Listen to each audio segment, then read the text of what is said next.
After 5 long years, Royal Enfield has finally added to its popular 650 Twins range, and we've travelled all the way here to Jaisalmer in India for the world launch. Introducing the all-new Super Meteor 650. Let's check it out.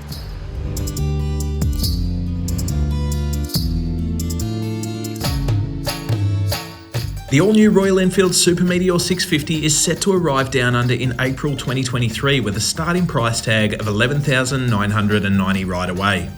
It is the latest model to utilise the air oil-cooled 649cc parallel twin engine platform that debuted in the Interceptor 650 and the Continental GT 650 way back in 2018.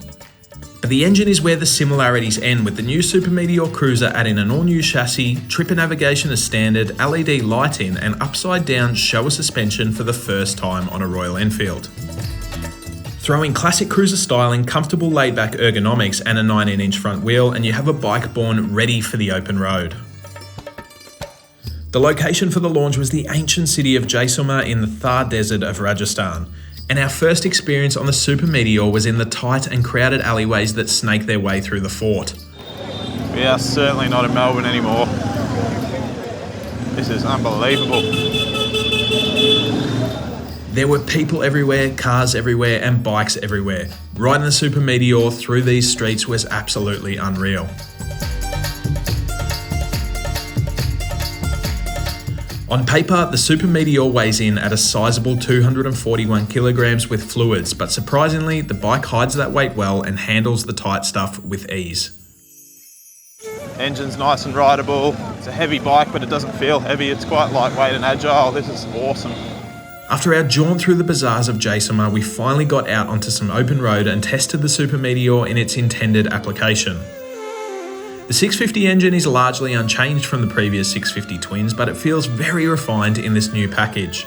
The throttle response is crisp enough, but it maintains a learner-friendly restraint that ensures this bike is for everyone. The power is smooth, linear, and beautifully predictable, and while it certainly isn't a rocket ship, the bike never feels underpowered. As a cruiser, there is a degree of expectation that it performs at highway speeds too, and despite dodging cars, trucks, people and cows, we did get the chance to open the throttle wide and put the Super Meteor through its paces.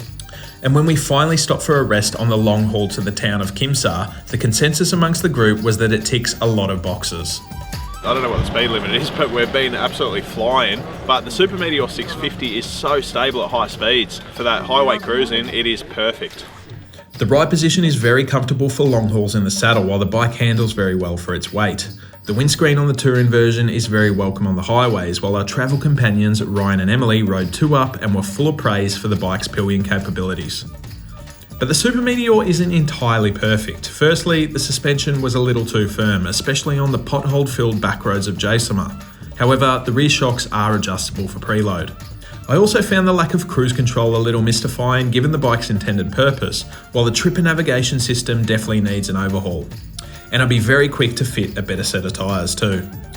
Overall though, the Super Meteor is a fine effort from Royal Enfield. It is a capable and learner-friendly cruiser and a solid entry into the brand's flagship range. It certainly took a long time, but it was well worth the wait, and we now look forward to getting the bike back here on Australian soil and seeing how it handles local conditions. Stay tuned.